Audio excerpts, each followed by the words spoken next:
Welcome to our Sunday morning meditation service. We're going to be doing a call and response chant, and I'm going to call, and you're going to respond.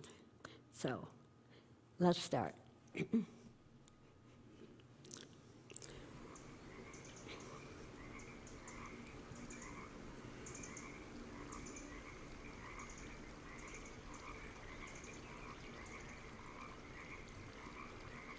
I am.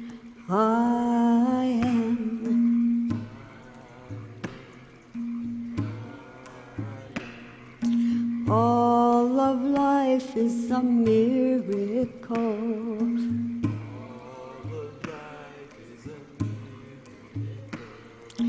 Dance to the music of all life.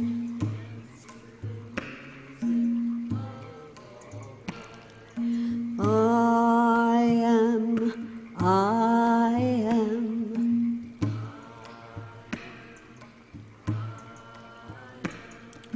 All of life is a miracle.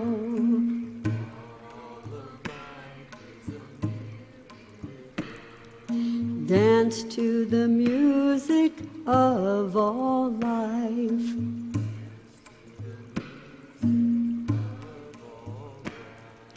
Feel the rhythm of I am.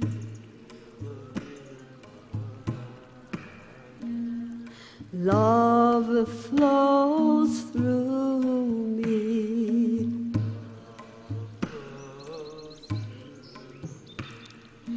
I am, I am, I am.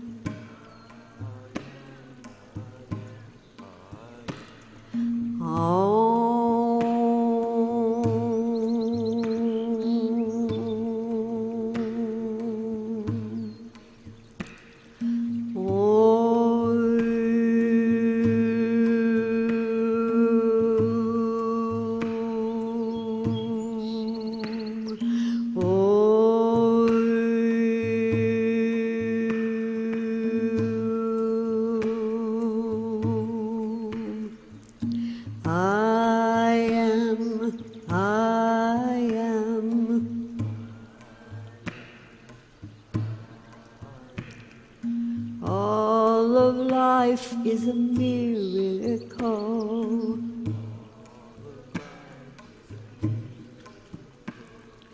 Dance to the music of all life.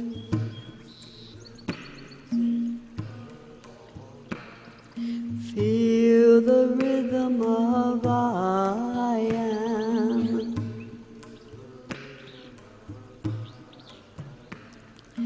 Feel the rhythm of I am.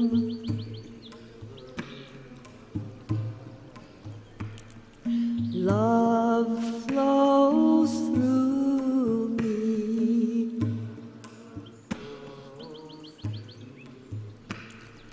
Peace flows through me.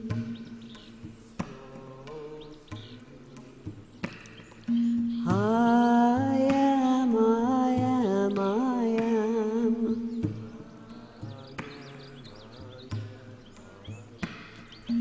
I am, I am, I am.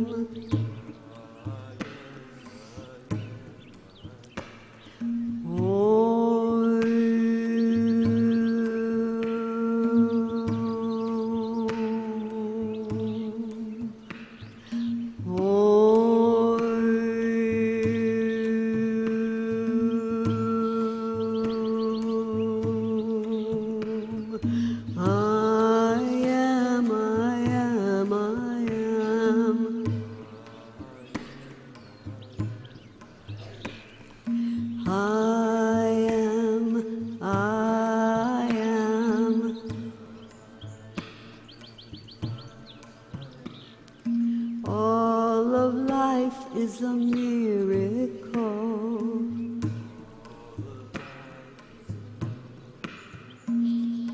I am.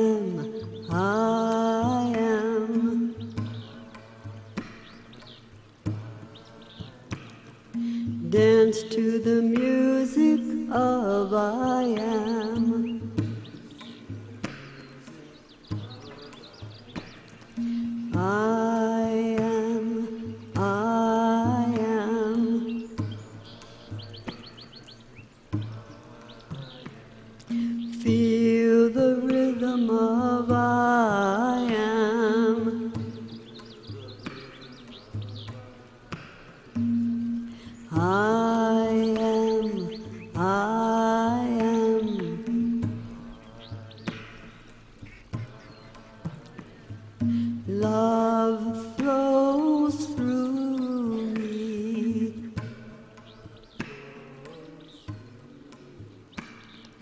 Peace flows through me.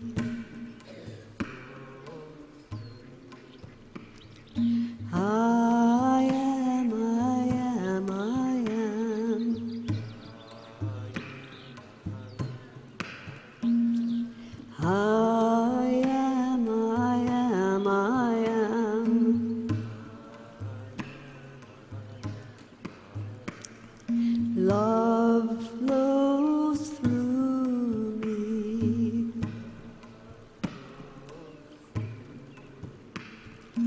Peace flows through me.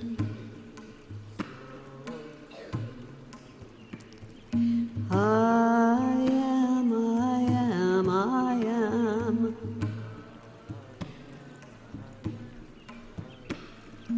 I am, I am, I am.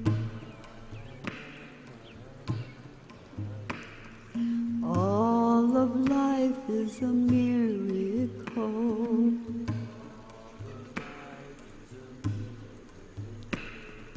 All of life is a miracle.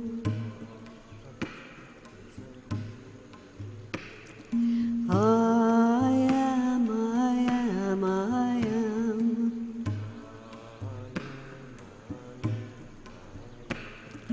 Feel the rhythm of I am.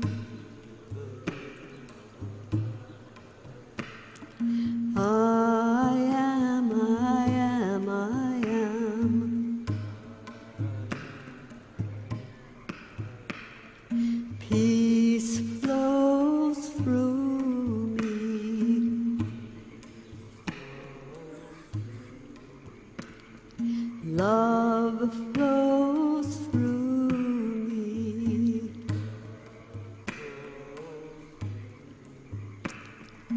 I am, I am, I am. I am, I am, I am.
Good morning, everyone. This day is known all over the world and parts of Boulder as Palm Sunday.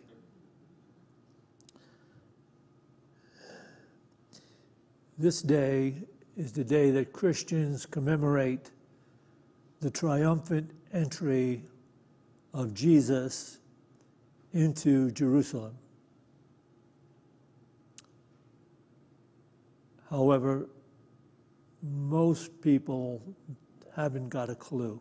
No, most Christians haven't got a clue why it would be considered a triumphant entry into Jerusalem, because it is this entry which marks the last 6 days of the life of Jesus when he's crucified. But it is a triumphant entry because it depicts events that, when understood from a spiritual perspective, reveal the destiny of people, all people, humanity, mankind. So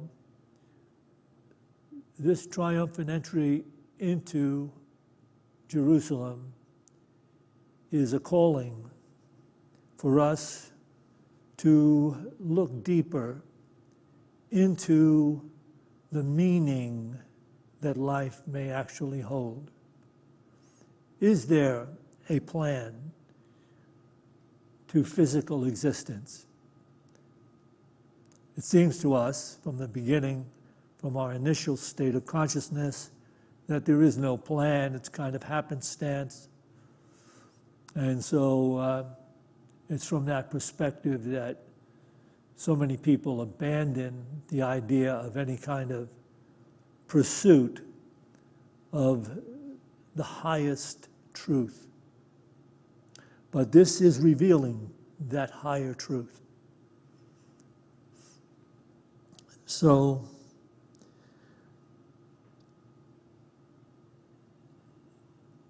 I'm going to start with this particular PowerPoint. Jerusalem in the original Hebrew means city of sacred peace.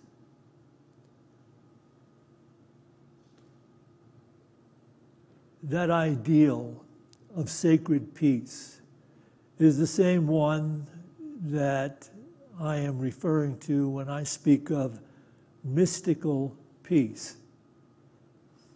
It is different than mundane or ego-centered peace of mind. It's different. It's different from the world's definition of peace. And you should know this going in. Mystical peace is a divine awareness. It is the enlightened state of consciousness that prevails in those who have mastered life, the masters of life. It's in opposition to the ego-centered peace that the world defines, which in the world we have peace from a worldly thinking standpoint when our personal expectations, our desires, our plans are being met by circumstances. That's what the world defines as peace. And when that's not occurring, when one's personal expectations, desires, and plans are not being met by circumstances, there is consternation. There is sometimes anger, resentment. And so that is not the peace that we are talking about here. The peace that surpasses the understanding of the world is the way Jesus defines it, is the peace of the enlightened awareness. And we should know that when it speaks about Jerusalem being defined as peace, it's not the geographical Jerusalem. Because we may think, you know today, the geographical Jerusalem does not have peace. And if you think it had peace in the time of Jesus, you'd be seriously mistaken. Because at that time, the Romans occupied Israel, and they imposed huge burdens on the Hebrew people. So there was never any peace to speak of on the physical, geographical level. So this peace is mystical in every possible way. It connotes, it calls, it infers another level of awareness, another state of consciousness.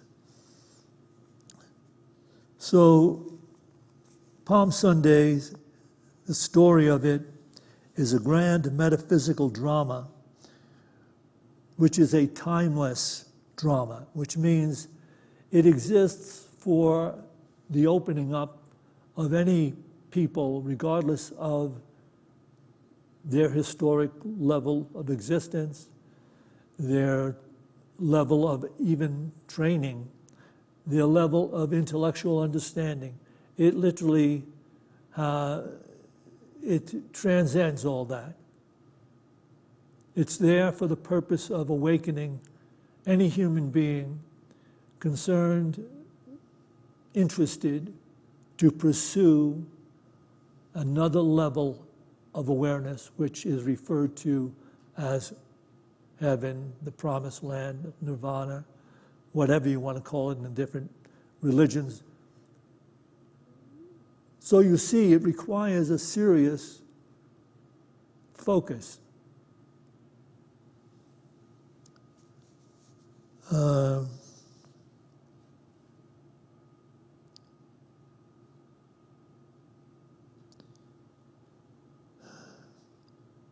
To enter this city of peace is the goal of the spiritual quest. Mystical peace of mind, as different from mundane peace of mind, enables one to be in the world, involved in living a successful life, but not being of the world. So that when your personal expectations are not being met, your desires, your plans, it does not cast you down, because you have entered into your higher self, your higher level of awareness. And while you still carry on a body life, a personal life, it does not hold sway over the majesty of God consciousness.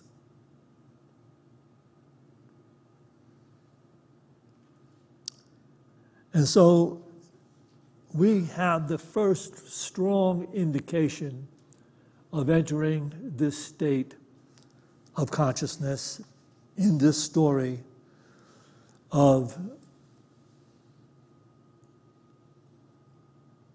the master of life entering Jerusalem.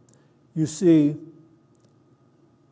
in the story, and you've probably seen the movie, there's been a number of them made, the Hebrew people are throwing palm leaves down on the ground so that the entrance of Jesus, who is riding into Jerusalem, is riding on this path of palm leaves. He is being cheered by the people, the Hebrew people, for this triumphant entry.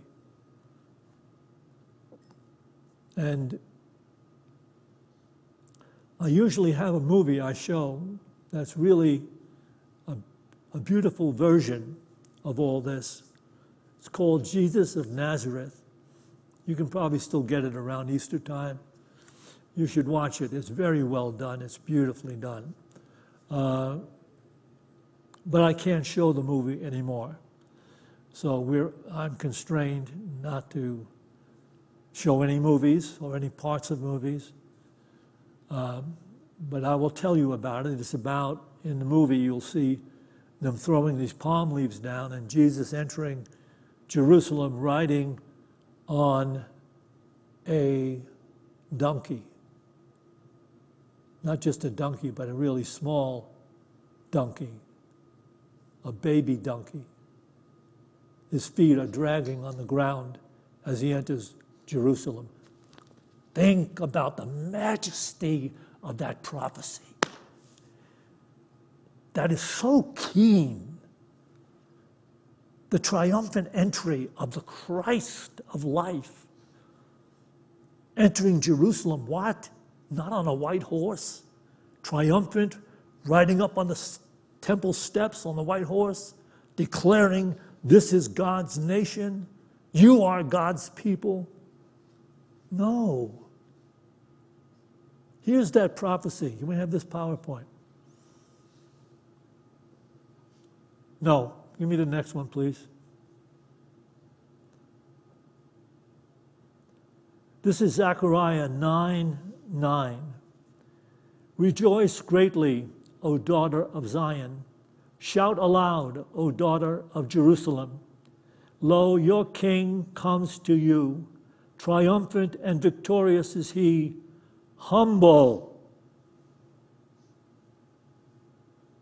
riding on an ass, on a colt, the foal of an ass.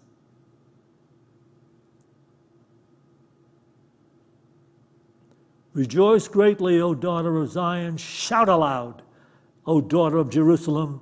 Lo, your king comes to you.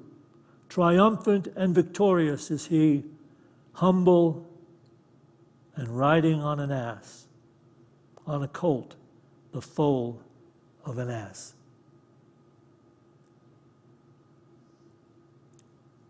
Is this telling us, is this history strictly, or is it telling those who read this and are seeking to understand truth how one enters into the consciousness of mystical peace?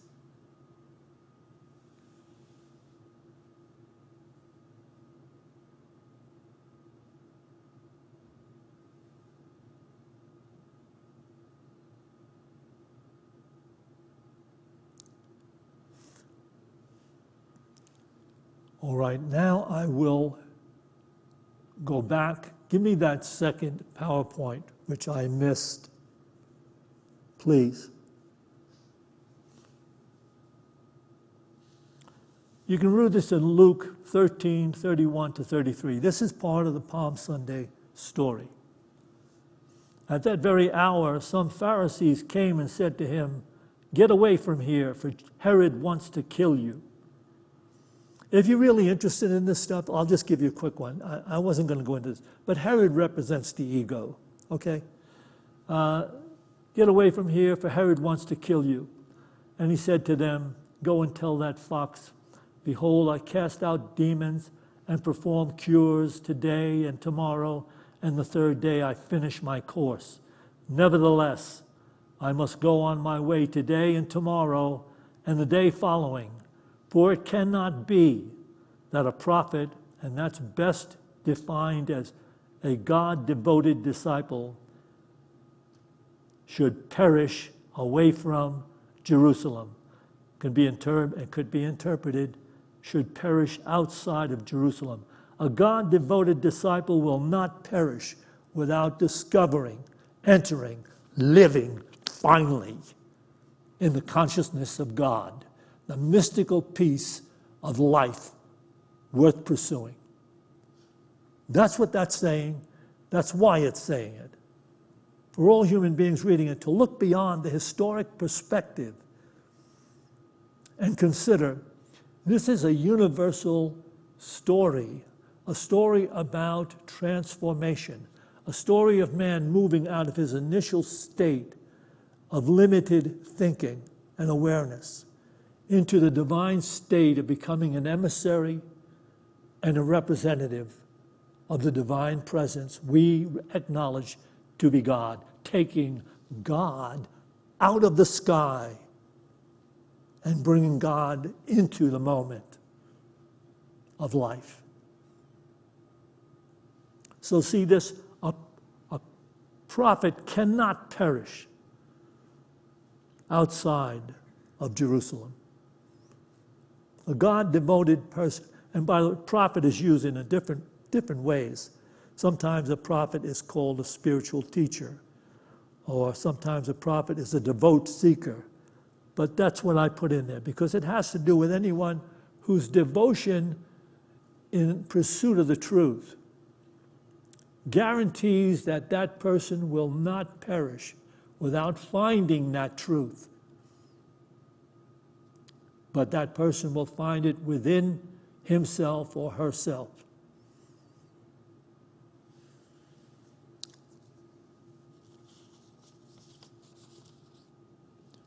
Then comes the shock and awe of Christ. The next move comes the shock and awe of Christ. Look at how beautifully this unfolds. How beautifully it unfolds. In unity, we say, Christ in you is your hope of glory. You hear me say things like, Christ disappears as a man.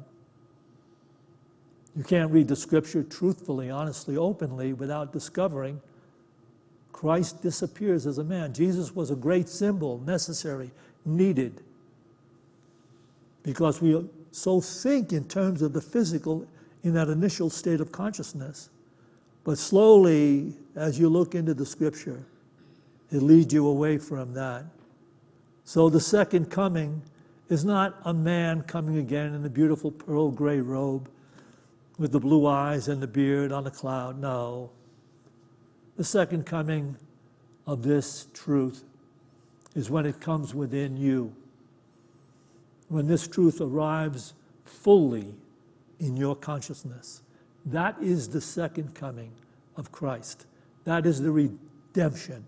That is the salvation. But look at what has to happen. Look at what has to happen. Can we have this next PowerPoint, please? This is his next move. The Passover of the Jews was at hand, and Jesus went up to Jerusalem. In the temple, he found those who were selling oxen and sheep and pigeons, and the money changers at their business. And making a whip of cords, he drove them all with the sheep and oxen out of the temple. And he poured out the coins of the money changers and overturned their tables. And he told those who sold pigeons, "Take these things away. You shall not make my Father's house a house of trade." The Jews then said to him, "What sign have you to show us for doing this?" Jesus answered them, "Destroy this temple, and in 3 days I will raise it up." The Jews then said to him, "It has taken 46 years to build this temple, and will you raise it up in 3 days?" But he spoke of the temple of his body. Take this back again, please. The Passover of the Jews was at hand, and Jesus went up to Jerusalem.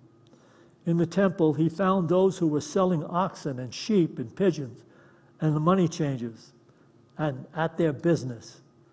And making a whip of cords, he drove them all with the sheep and the oxen out of the temple.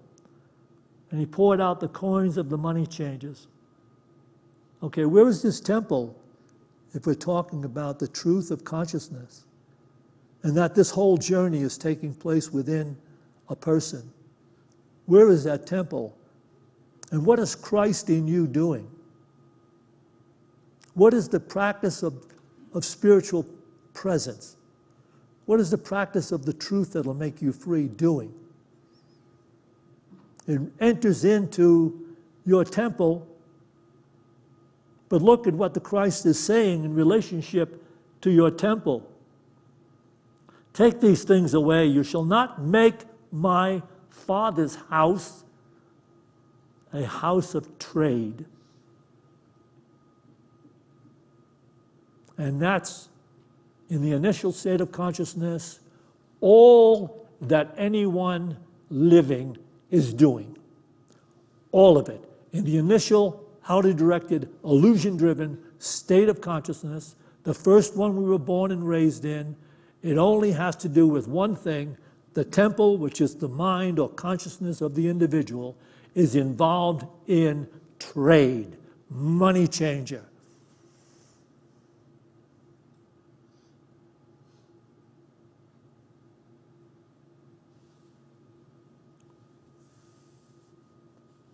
Take these things away. You shall not make my Father's house a house of trade. This is the Christ in you rising up to reveal that there is another level of consciousness where your personal self-interest isn't involved in trade. That's not the goal of your existence, to become richer than you are. It is the goal of your existence to become divine in awareness. You are divine in origin because you're made by God. You're made by the one who is the Father's house. But to become divine in expression means you have to take to task this consciousness of trade that you were born, raised, educated in, and believe that it is the way to peace. And it is not.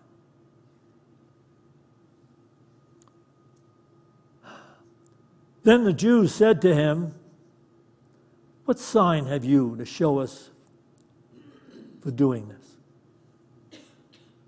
Jesus answered them, "Destroy this temple, and in 3 days I will raise it up." The Jews then said, "It has taken 46 years to build this temple, and will you raise it up in 3 days?" But he spoke of the temple of his body.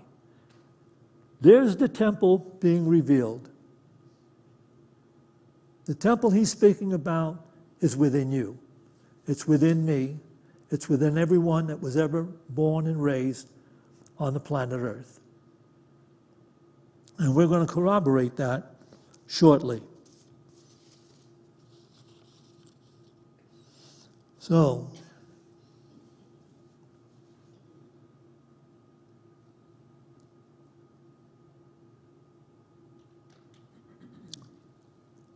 what are they doing there? What were the Jews doing with this temple in Jerusalem? You have everybody selling the oxen and the sheep and the pigeons and the money changers because people are coming from different places that have different money. And so they have to exchange their money for the shekels that they have and that they use in Jerusalem, in Israel, for this great Passover. And they have to buy animals for the animal sacrifice to God. You already hear it. I know you hear it in your heart.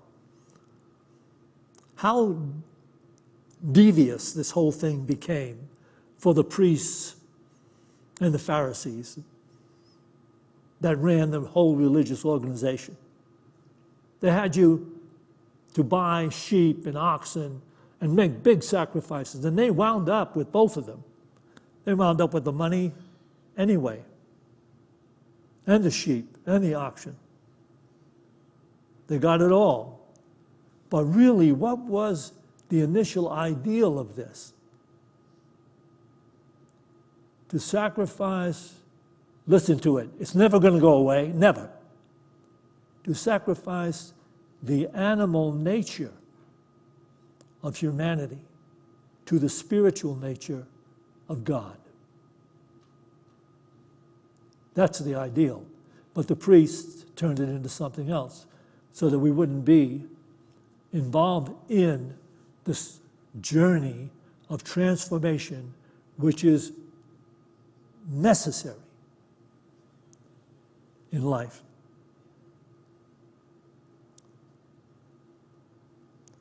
And why do you think this Christ was born in a manger surrounded by animals? He's born in us. We have this physical animal nature, and it's not about destroying it. It's about refining it so that it becomes subject to the spiritual majesty of awareness. To live in the insight of God is to need no dogma to tell you to be considerate of your fellow people. It's not necessary. The nature of God is alive in the way you are and think and live, and nothing can take you away from it. So you serve the moment, and you are appropriate in the moment as a son or daughter of the living God. Take all the other stuff of religion and put it somewhere else. You are called to a journey that's going to bring you the greatest possible experience any human being can have in life.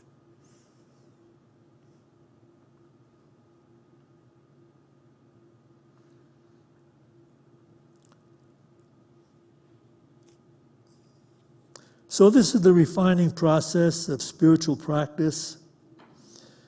The historical drama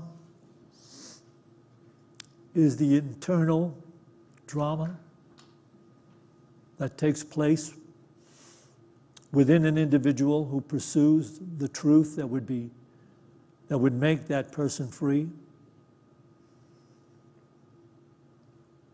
And peace, that mystical peace. Just take a moment. Some of you have experienced this. Actually, there are people in Unity that are living this. But for those of you that may not be there yet, just imagine what it's like to wake up every morning without any fear of anything.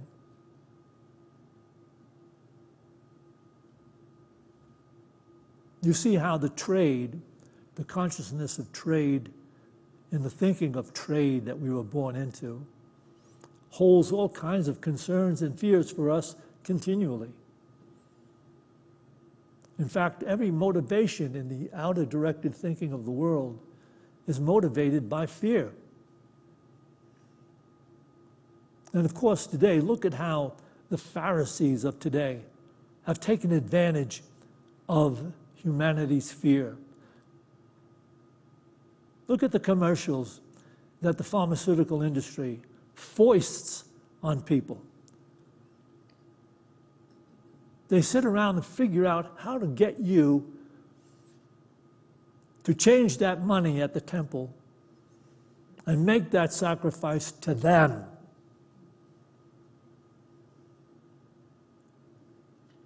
And you look at these commercials and they become worse, more evil, sinister.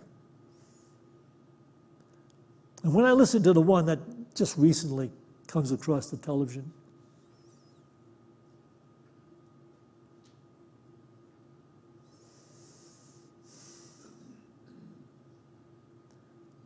let that be an awakening for you if you're not there yet. Just listen to how diabolical it actually is. That commercial for shingles comes on television. The people that created that commercial should actually be tried for treason against humanity.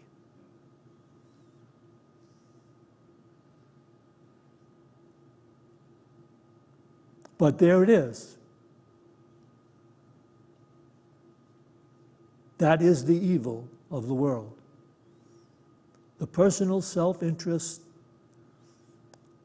the ego-centered idea of getting ahead at any costs in the world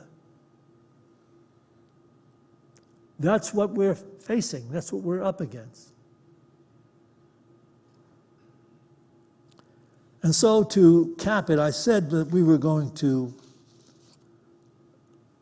corroborate this truth, that all of this takes place in a temple of consciousness. Can we have this next PowerPoint, please? This is the Apostle Paul in the first book of Corinthians, chapter 3, verse 16. Do you not know that you are God's temple and that God's Spirit dwells in you? Do you not know that you are God's temple and that God's Spirit dwells in you?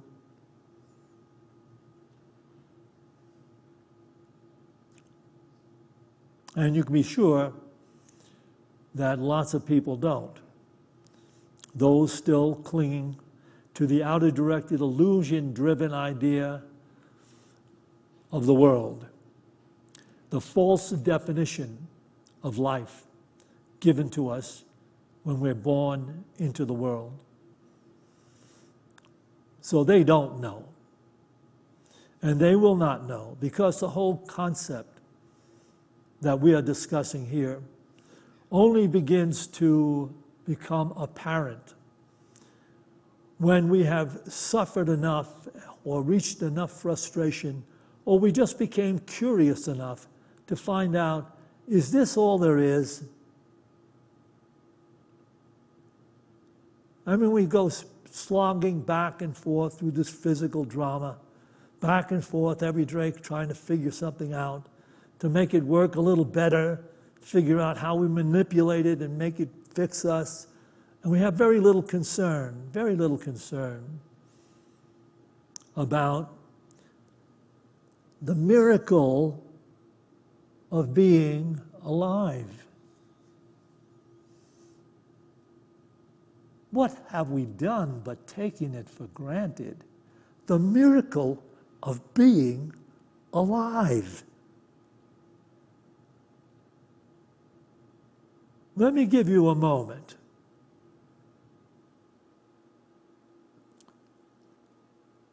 Close your eyes for a second and just imagine nothingness, dreamless sleep, eternity of dreamless nothingness. And then there's 5 minutes of your physical life. You're awake, you're conscious, you're reflecting upon the phenomena of life, reflecting upon life, looking around at you, everywhere. 5 minutes, and then it's gone. And you still have the memory of it. And the only thing you want is more of that 5 minutes. That's all you would want. And yet, we take it all for granted every day.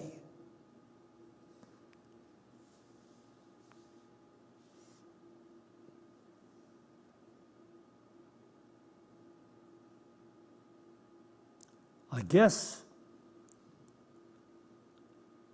I just finished preaching.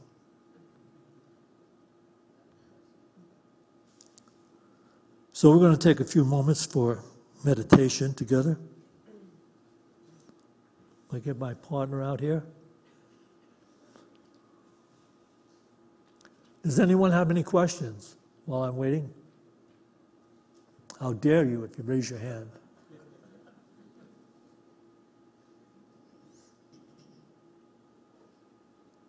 Okay. You see how beautiful the Bible actually is. It's there for us to come to the realization that there must be something more, something greater. And it piques our interest, and we mentally want to discover and go into it and figure it out. And that's why most of it is metaphysical.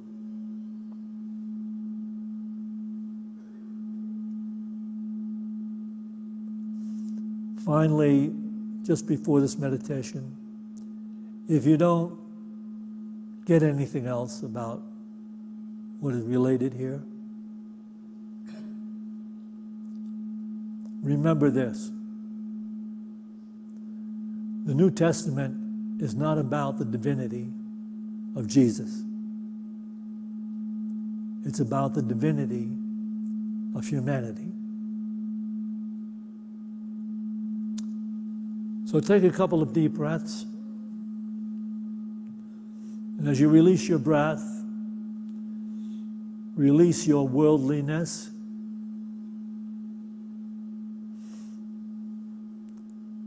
Release any cares or concerns you may have brought with you.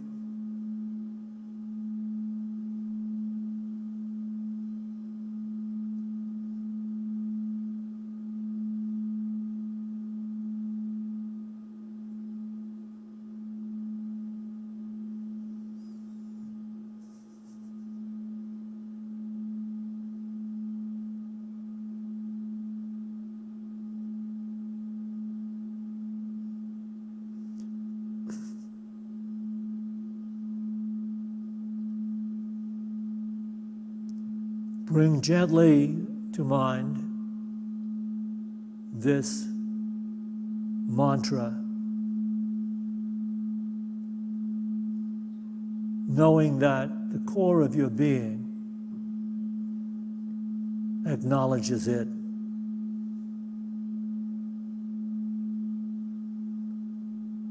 God is love.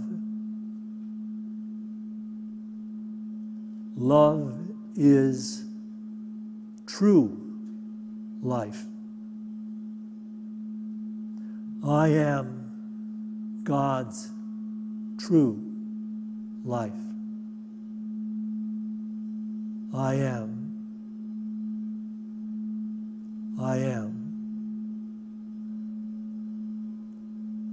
God is love. Love is true life. I am God's true life. I am.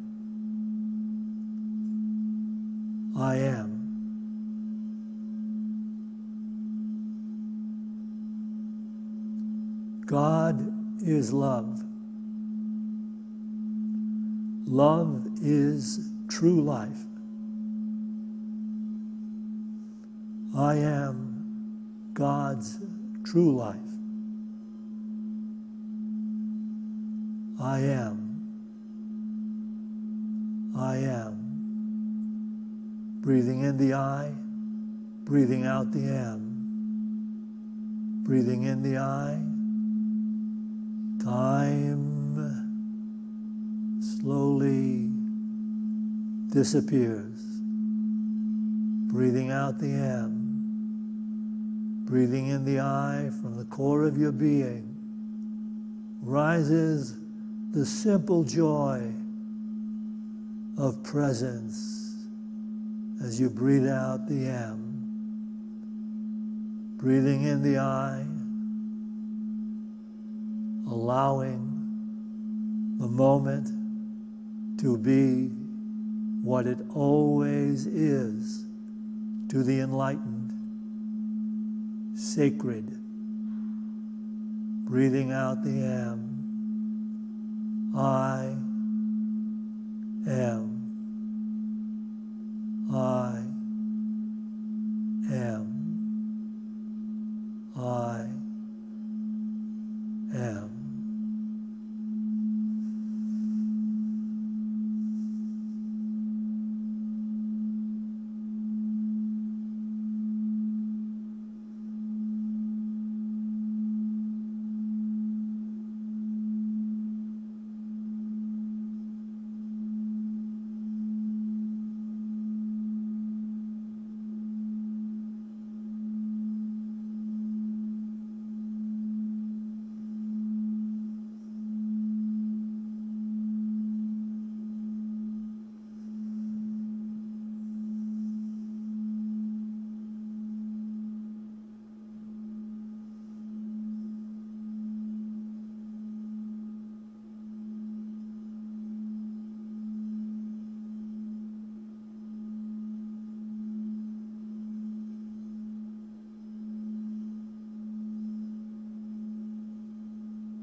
as we go forth from this meditation to those places we occupy in time and space.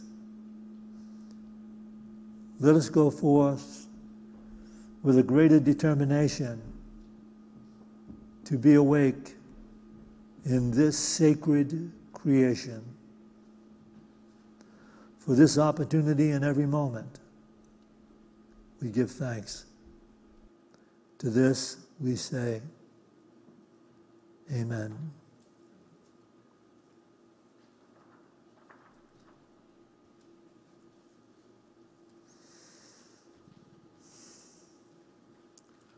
We will take an offering for unity now.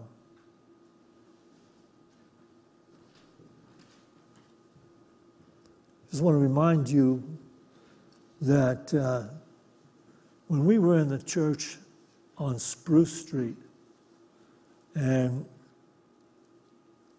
we were not doing it well enough, we were covering our expenses though and doing well enough to run the church there. But we were looking to try to expand and build a church of our own. And when I talked about the fact that we weren't able, we were just not doing well enough to create enough capital to accomplish that, one gentleman came forward and handed me a check for $30,000. And that was the beginning. It wasn't too long after that he donated $200,000 to build this church. Okay. I'm ready again. That goes for you that are watching live stream. I know you've got packs of money. You've been in that world of trade so long. You've done well. Okay, tithe from it. So as we bring to mind that gift we'd like to make to Unity of Boulder and the truth of Unity of Boulder, we can bring our gifts into our hands. Let's bless them with this offering prayer. Divine love, through me, blesses and multiplies all that I have, all that I give, and all that I receive, because I give. So it is. I am spirit, I am peace, I can feel the joy of release. Let my body go, let my thoughts gently flow. I am one with all. I am spirit, I am peace. I can feel the joy of release. Let my body go, let my thoughts gently flow. I am one with all. I am one with all. I am one with all.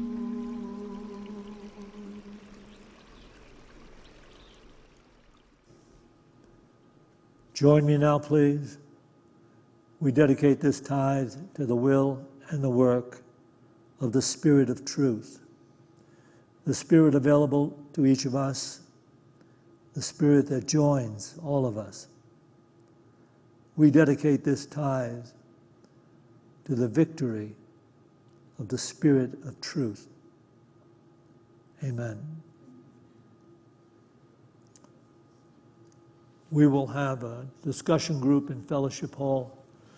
That's over there. So you can just head over. There may be some chairs already circled up. We can discuss anything, discuss this talk or anything you want to ask about unity. You have any other announcements? No, Okay. the bookstore is open. The bookstore is also open. You can go through And these it's not doors. just books, it's all kinds of gift items. We should say the gift and bookstore.